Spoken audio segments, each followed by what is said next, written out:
My boyfriend ignored my miscarriage until the male EMT said, "If she were mine, I'd hold her close." He lost it. I was 11 weeks pregnant when sharp stabbing pains had me crying and bleeding in our bathroom while my boyfriend Levi was in bed playing on his Switch with headphones on. I had to crawl to the bedroom and physically shake him before he noticed. Something's wrong with the baby. Drop a comment and let me know where you're listening from right now. I need to know I'm not the only one who has ever felt this alone in a room full of people. The modernist glass cabin was marketed as an oasis. An invisible house, they called it. Mirrored walls reflecting the harsh desert landscape. Completely isolated, miles from the nearest paved road. It was supposed to be our baby moon. A week to disconnect before our lives changed forever. But standing there, gripping the edge of the bathroom sink, I realized the isolation wasn't peaceful. It was a cage. And I was trapped inside it with a man who looked at me not with concern, but with the cold irritation of someone interrupted during a crucial transaction. I stumbled back to the bedroom door, clutching my stomach. Levi hadn't moved. He was sitting at the custom desk he'd insisted on bringing, surrounded by 4 monitors glowing with charts and fluctuating numbers. The market was volatile. That's all he'd talked about since we arrived. Volatility, leverage, opportunity. He put his noise-canceling headphones back on, drowning out the sound of my ragged breathing. He didn't see the blood soaking through my pajama pants. Or maybe he did, and he just calculated that it wasn't worth the disruption. "Levi, please," I gasped, my voice barely a whisper. "I need to go to the hospital. Now." He pulled one ear cup back, his eyes never leaving the screen. "Elena, I'm in the middle of a short squeeze. Do you have any idea what kind of volume is moving right now? Just take a Tylenol. You're probably just spotting." "It happens." "It's not spotting," I cried, doubling over as another wave of pain hit me. "It's blood. A lot of it. I think I'm losing the baby." He sighed, a heavy, dramatic exhale that filled the silent room. He finally turned his chair, looking at me with an expression of pure annoyance. "Are you sure? Because the Wi-Fi in the car is spotty out here. If I leave now, I lose my connection to the trading server. I am leveraged to the hilt, Elena. If I miss this exit point, we lose $12,000. Is your cramp worth $12,000? I stared at him. The man I had planned to marry. The father of the child I was currently losing. He wasn't panicking. He wasn't scared. He was doing a cost-benefit analysis on my medical emergency. And the numbers weren't adding up in my favor. "It's not a cramp," I screamed, the fear finally breaking through the shock. "Drive me to the hospital." He turned back to his screens. "I can't. I literally can't risk the disconnect. Go lay down. Drink some water. If you're still freaking out in an hour when the market closes, we can discuss it." I collapsed onto the floor, the cold concrete pressing against my cheek. I realized then that I wasn't a partner to him. I wasn't a person. I was a variable, an inefficiency. And right now I was costing him money. That's when the invisible chain tightened. You know the one. It's the chain that keeps you in a relationship long after you should have left. It's not made of iron. It's made of small, reasonable explanations. "He's just stressed," you tell yourself. "He's working hard for our future." It's the boiling frog effect. The water heats up so slowly you don't realize you're being cooked alive until your skin starts to peel. I had been making excuses for Levi's coldness for years. I told myself his ambition was sexy, that his lack of empathy was just focus. I was a successful architect. I managed million-dollar projects. I navigated complex zoning laws and difficult contractors. I wasn't a weak woman. So how did I end up here, bleeding on the floor of a glass box in the middle of nowhere, begging for basic human decency? 'Cause the poison is slow. It drips into your life one dismissed concern at a time. One you're overreacting at a time. Until you start to believe that your pain is an inconvenience. Until you start to apologize for bleeding. I watched Levi's back, the way his shoulders hunched over his keyboard, the way he tapped his foot in a rhythm that had nothing to do with me. And I realized the chain wasn't holding me anymore. It had snapped. But I wasn't free yet. I was just broken. I crawled to my phone, my fingers slick and trembling. I didn't call my mom. I didn't call my best friend. I dialed 911. Levi spun around when he heard me speaking to the operator. "Who are you calling?" "Ambulance," I whispered. He lunged for the phone, hitting the mute button on his end, not mine. Are you insane? Do you know what a siren does to the property value perception in a place like this? The neighbors will complain. The host will leave a bad review. He grabbed the phone from my hand and unmuted it. His voice switched instantly. Became smooth, calm, authoritative. The voice he used to close deals. Hi, yes, sorry about that, he said to the dispatcher. My fiancée is having a severe panic attack. She's not actually injured. She gets like this sometimes. Very dramatic. We don't need a full emergency response. Please, if you send someone, keep the sirens off. It disturbs the peace out here. We're fine. She just needs to breathe. I lay there, listening to him rewrite my reality in real time. Panic attack. He was gaslighting the emergency services. He handed the phone back to me and went back to his desk. There. Now stop making noise. You're breaking my concentration. I didn't argue. I didn't scream. I just closed my eyes and waited. I dissociated from the pain, from the room, from the man who was currently checking his crypto wallet while my body expelled the future we were supposed to share. I floated above it all, a ghost in my own tragedy. 20 minutes later, the silence of the desert was shattered. Not by a siren, but by the roar of an engine. Heavy tires crunching over gravel. The remote location and the nature of the distress call, bleeding, possible miscarriage, had triggered a different kind of response. The dispatcher hadn't listened to Levi. She had listened to the fear in my voice before he snatched the phone. A massive, heavy-duty life flight medical vehicle pulled up to the glass cabin. It looked like a tank painted white. The doors burst open. Levi stood up, annoyed. Great. Now there's dust everywhere. The front door opened without a knock. A man stepped in. He wasn't a regular EMT. He was wearing a tactical flight suit, boots heavy with dust, a gear bag slung over one shoulder. His name tag read August. He was huge, filling the doorway with a physical presence that immediately made the sleek, fragile furniture of the cabin look ridiculous. He didn't look at the view. He didn't look at the screens. He looked straight at me, curled on the floor. Ma'am. His voice was deep, commanding but gentle. I'm August. Flight medic. Can you hear me? I nodded, tears leaking out of the corners of my eyes. Levi stepped between us. Hey, watch the boots. This is white epoxy flooring. Do you know how hard that is to clean? And we specifically asked for a quiet approach. August didn't even blink. He stepped around Levi like he was a piece of furniture. He knelt beside me, his knees hitting the floor with a thud that vibrated through my ribs. He didn't care about the floor. He didn't care about the noise. I need to check your vitals, August said. His hands moving quickly, efficiently. He was warm.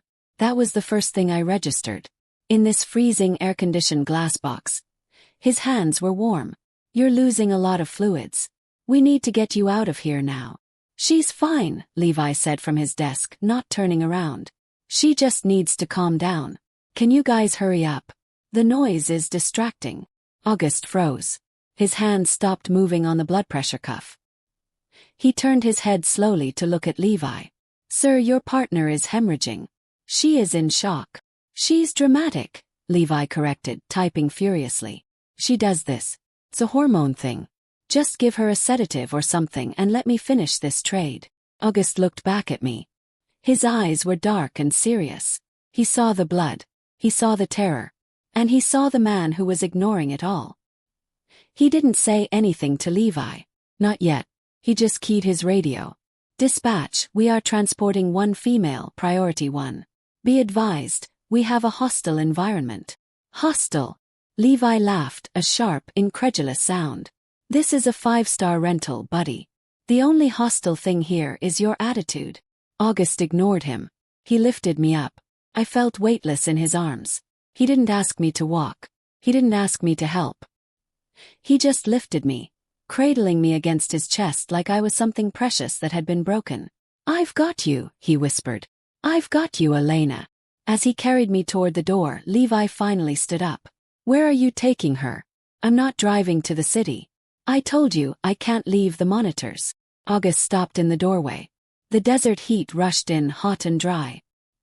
He turned to face Levi, my head resting against his shoulder. We're taking her to the trauma center, August said. You can follow, or you can stay here and count your money. But if you say one more word about the floor or your trade while she is in this condition, I will have the sheriff remove you for obstruction of emergency services. Do you understand me? Levi gaped at him. For the first time his control slipped. He wasn't the alpha in the room anymore. He was just a small man with a computer, standing in the shadow of a man who saved lives. Whatever, Levi muttered, sitting back down. Just text me when you get there. And don't expect me to pay for the helicopter. August carried me out to the vehicle. He laid me on the stretcher, strapping me in with gentle, precise movements. He didn't leave my side. As the vehicle rumbled to life, he took my hand. His thumb brushed over my knuckles, over the engagement ring that suddenly felt like a shackle. You're safe now, he said. And for the first time that day I believed him. The ride to the hospital was a blur of motion and noise, but inside the ambulance it was quiet. August worked with a focused intensity, hanging fluids, checking monitors, but he never let go of my hand. He didn't offer empty platitudes. He didn't tell me it would be okay. He just stayed present. We arrived at the trauma center, and I was wheeled into a bay. Doctors and nurses swarmed. August gave his report, his voice clear and concise. He stayed until I was transferred to the hospital bed, until the IVs were switched over, until he was sure I wasn't alone. Levi was nowhere to be seen. An hour later I was stabilized. The bleeding had slowed, but the cramping was still there, a dull, rhythmic ache. August was packing up his gear near the nurse's station. He looked up and saw me watching him. He walked over, hesitating at the foot of the bed. Is he coming? August asked quietly. I don't think so, I said. My voice sounded hollow. The market hasn't closed yet. August's jaw tightened. He looked down at his boots, then back at me. I've been doing this for 10 years, he said. I've seen bad accidents. I've seen bad people. But I have never seen someone look at a screen while the person they love is bleeding out. Just then, the double doors of the ER swung open. Levi walked in. He wasn't running. He wasn't frantic. He was walking briskly, checking his phone. He looked annoyed, like he was arriving at a meeting that should have been an email. He spotted me and walked over. Finally, he said. Do you know how much equity I lost because I had to deal with the police calling me to verify your identity? 12 grand, Elena. 12 grand down the drain because you couldn't handle a period. The air in the room seemed to vanish. The nurses stopped moving. August, who had been about to leave, froze. He turned slowly to face Levi. Levi didn't even notice him. He was too busy scrolling through his notifications. Sir, August said. His voice was low, dangerous. Levi glanced up. Oh, you're still here. Did you need a tip or something? I don't carry cash. August took a step forward. He towered over Levi. The contrast was striking. Levi in his designer athleisure wear, soft and manicured.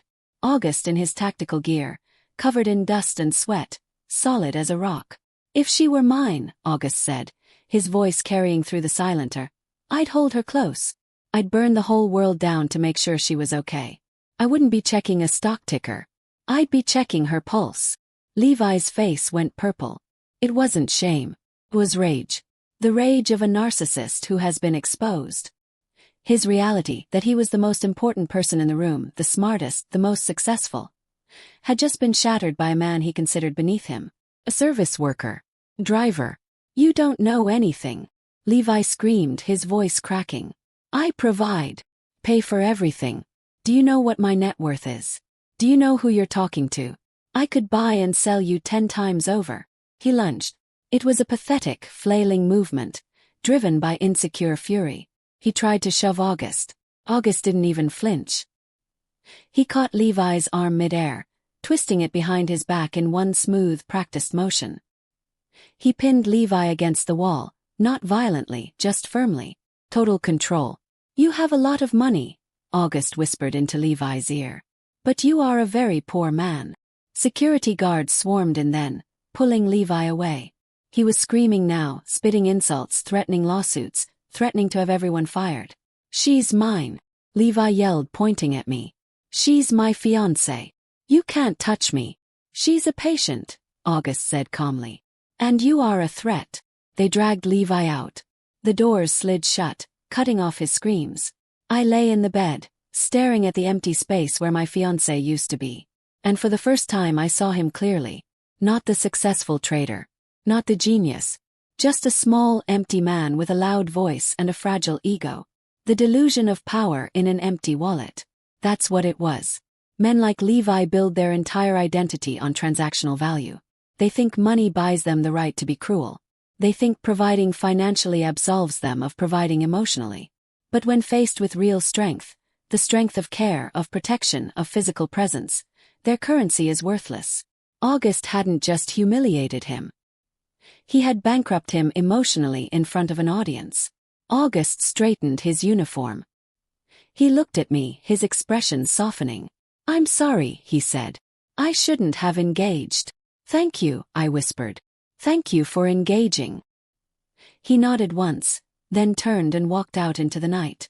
The next few hours were a blur of medical tests and quiet conversations. Dr. Catherine came in.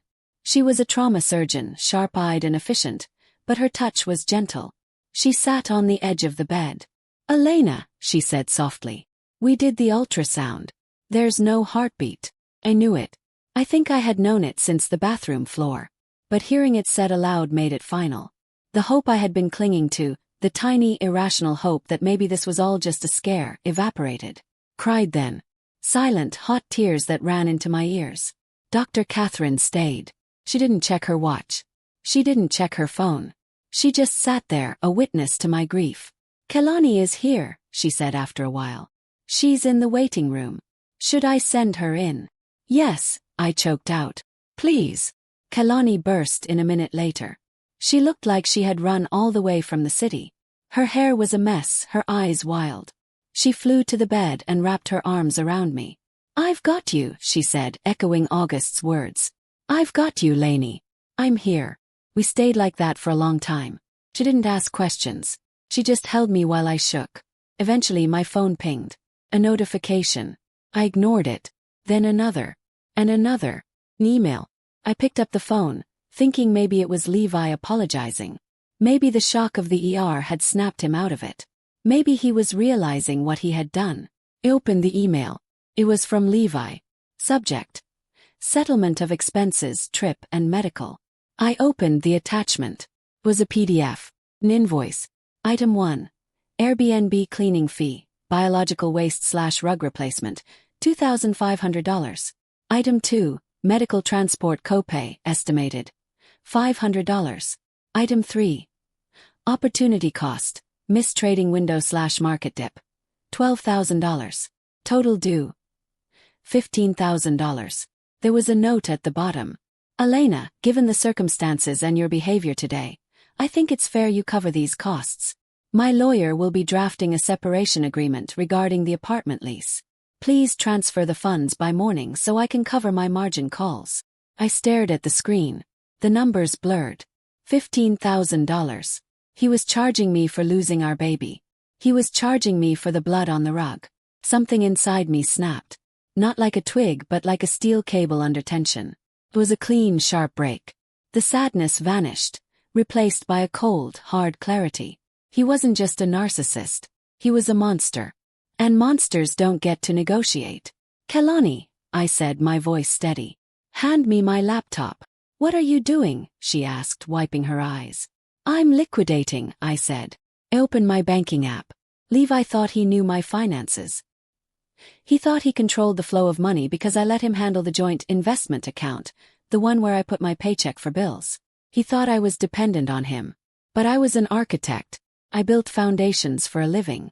And I knew never to build on shifting sand. I logged into my primary savings account, the one I had never merged. The inheritance from my grandmother. The bonuses from my biggest projects. The sanctuary fund I had been building since the day Levi made a joke about my little job. Balance: $158,400. I wasn't broke. I wasn't trapped. I was just waiting for permission to leave.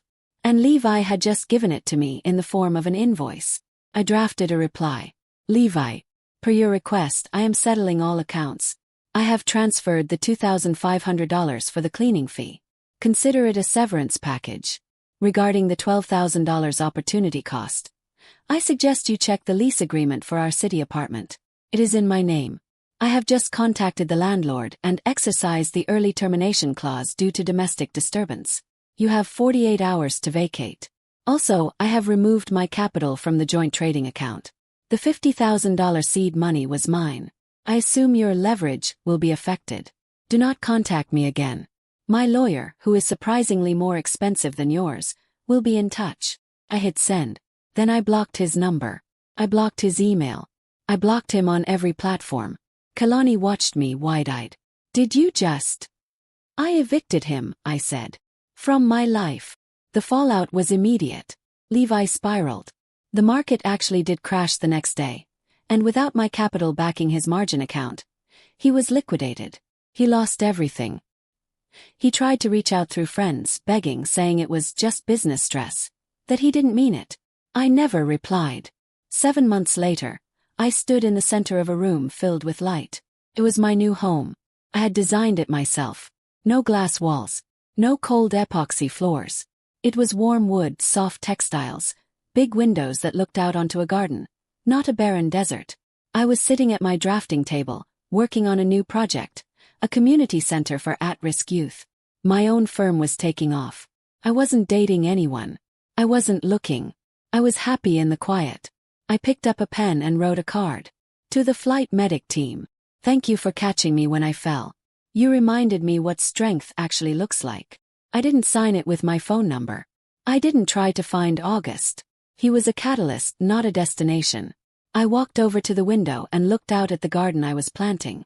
The grief was still there, a small, quiet shadow in the corner of my heart. I mourned the baby I never held. But I didn't mourn the life I had lost. I realized then that letting go isn't just about loss. It's about making space. I had to clear the wreckage of that glass cabin to build this sanctuary. I had to lose the future I thought I wanted to find the one I actually deserved. I took a deep breath. The air smelled like rain and soil and freedom. I was the architect of my own peace. And this time the foundation was solid.